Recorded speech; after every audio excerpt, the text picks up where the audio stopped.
NBA's first round, man, because we just about the entire tournament is set, with the exception of, a couple of rounds that we don't know. But in the Western Conference, the 2-7 matchup is set. That's going to be San Antonio and Portland. 3-6 is Denver and Minnesota for their annual matchup. Right. It seems like they match up annually. 4-5 is going to be the Lakers and the Rockets. And obviously 1-8 is yet to be decided. That's going to be OKC and one of the three teams in question.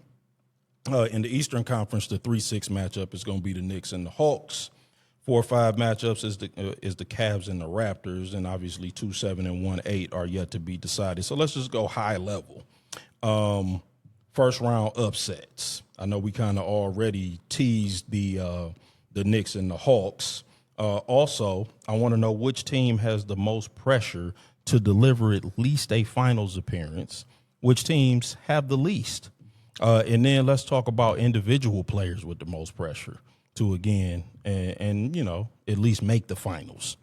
We'll say the People's Champ. I know there's a lot in there. Whoa. So let's just start. Let's just start with upsets. See any upsets in the first round? Yeah.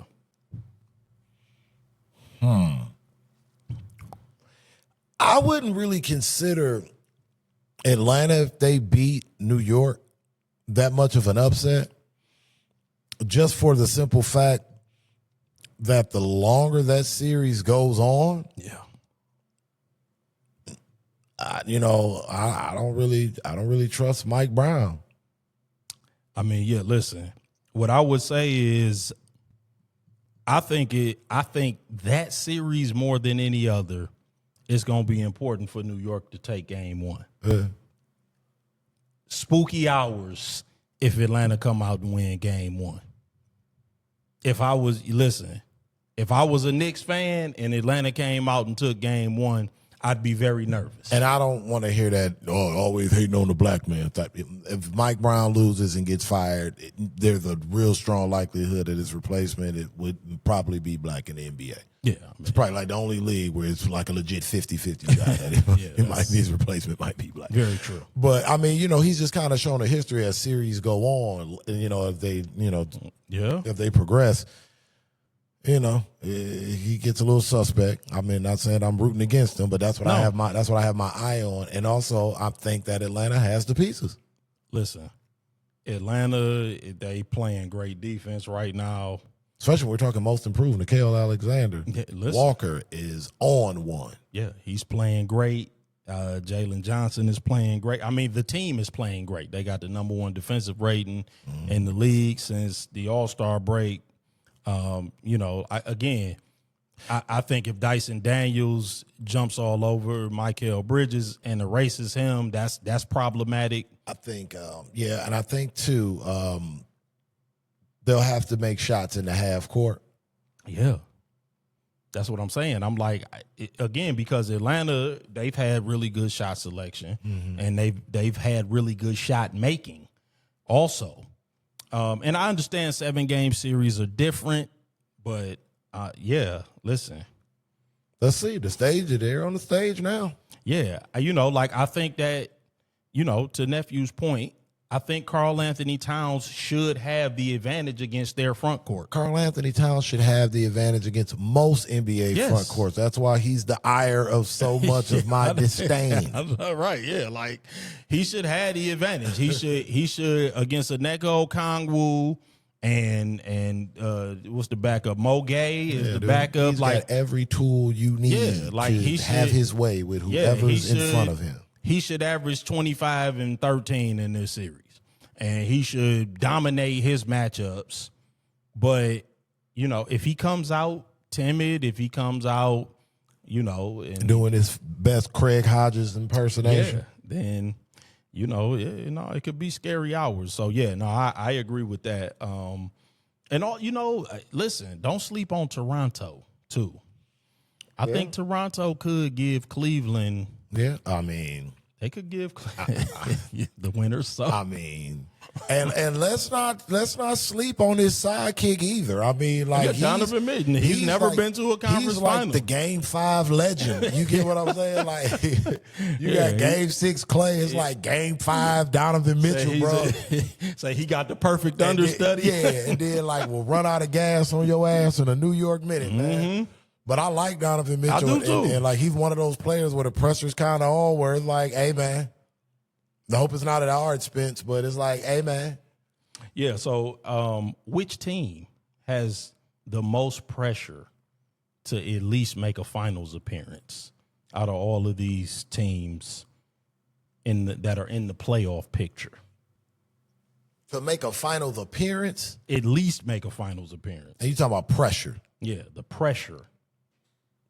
I'm going to come out of left field a little bit.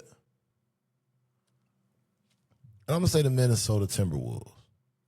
You know what Not that I'm saying I think they're going. No, you know what? I wrote them down. I'm like, even though Ant-Man is relatively young, they've been around the block a few times. They've been at the door a couple of times, and I think they've been to the Western Conference Finals. What, 2 years in? Is it 2 years in a row?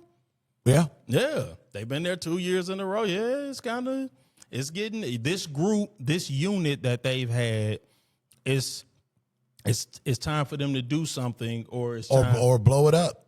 Or it's time to start making adjustments. And I'm heavy on Ant-Man. That's my dude. I'm bullish on Ant-Man. It's gonna get to a minute where it's gonna stop being cute, and it's it's gonna start to get stale. Yep. And then they'll start really nitpicking. Like you thought they were nitpicking at him before. That's when the nitpicking will really start. Yep. And I got my eye on Minnesota, and to back to the Ant-Man point. The front office and him are going to have some decisions to make, I believe. Was it next offseason? Yeah. Yeah, no, I believe so. Yeah. Is it 27? Or the 28? Talking about for his extension? Yeah, because what is it? Like they're talking that Ant-Man's going to be the first guy that's eligible to make $1 million a game. Oh, wow. Like 1 year, $82 million contract. I mean, $82 million per year. Oh, wow. Okay. $1 million per game. Yeah. So I'm assuming I don't have his contract. His Anthony Edwards is under contract until 2028, 2029. Yeah. Oh, okay. He is 20. Okay. Yeah, but no, man, I agree. I think that this unit, they running out of steam a little bit.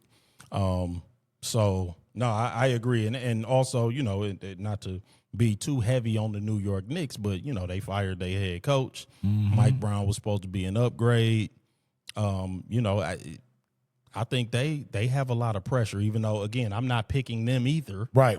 To come out of the East, but there's a lot of pressure there. I mean, it's getting late in the day for that unit as well. And like you said, there's not a lot of flexibility with them. Yeah, the Knicks are running out of seasoning in the cupboard. Yeah, I'm like, it's... you can't put Franks on everything. Yeah, no, I agree. Yep, I think the Knicks is definitely the Knicks is definitely the team, because OKC, they got a title, Boston got a title, Denver got a title. Ant-Man is young, but I put the Timberwolves too. The Rockets, they've underachieved, but the handwriting was on the wall without Van Vliet. Right. Like we kind of knew. The Pistons and the Spurs, they young, like we talked about, people still see them as ahead of schedule, like Van Fleet and Steven Adams. Right, yeah. Like they missing a couple of their big guns, so people kind of look at that as, them being at a disadvantage. But no, yeah, I agree with you. I did put Minnesota second, but I'm like, the Knicks are first, and it's just getting weird. And then what about the players with the most pressure to make at least a finals appearance? The Winter Soldier and Donovan Mitchell in the Eastern Conference. That's exactly who I got. And in the West, though they've won before, I think because of the matchup that they have in the first round, I'm gonna go with Jamal Murray. Okay, you say Jamal got to get back because he struggles against Minnesota.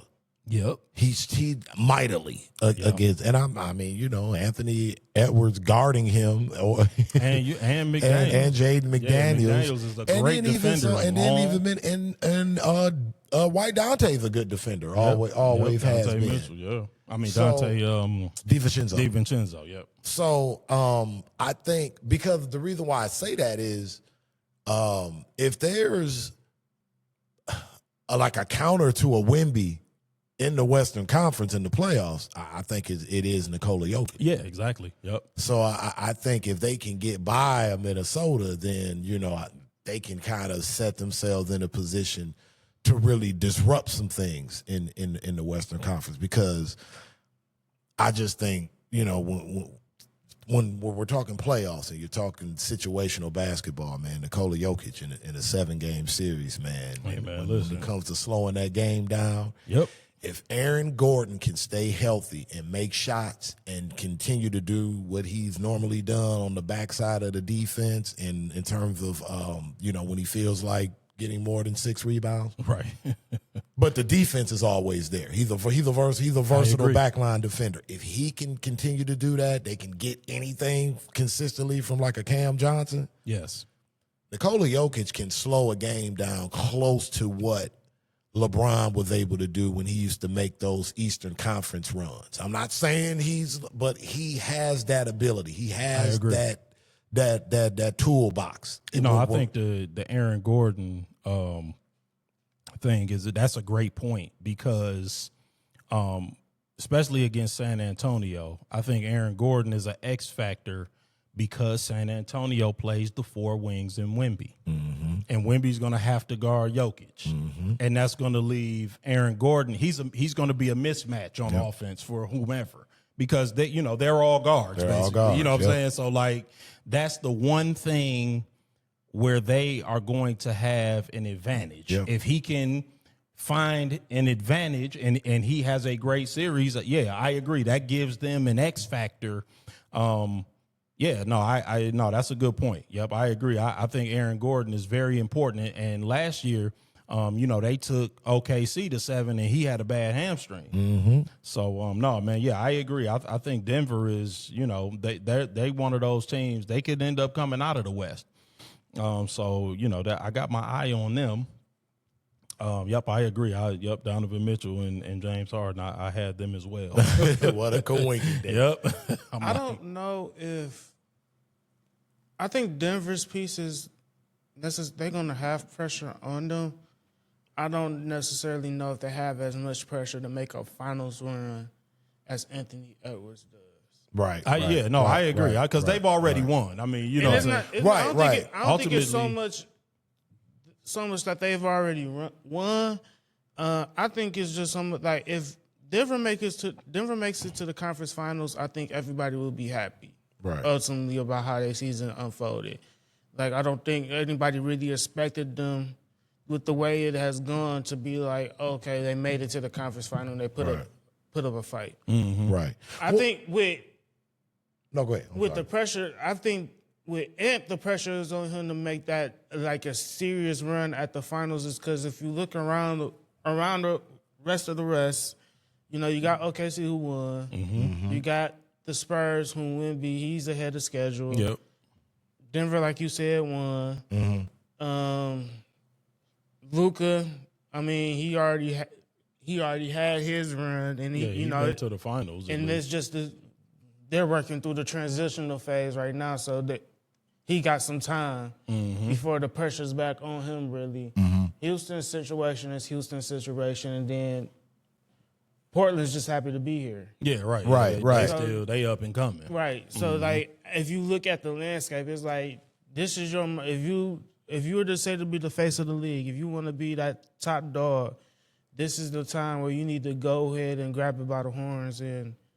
Oh, I agree. I mean, like I said, can't disagree with you. I agree. No, like I said, the only reason why I go with Murray and just separating him from the team is because I feel as if they lose in this first round against Minnesota, you'll be able to point at Jamal Murray's stat line and be like, see, he did it again. Yeah. Whereas I feel if he plays well and they get by Minnesota, who knows what Denver can do. Yeah. That's why. But I agree. but if you say the totality in Ant-Man in terms of Ant-Man, I'm looking at Ant-Man in terms of his career. Right. Like, I think this is like big for his like I agree. career. Yeah, like, I think he more needs- so with Murray. I think it's like the singular moment of the playoffs. Yeah, I think I'm with both of y'all because I feel like Ant-Man is poised to take that next step the next step in his career. It's championship.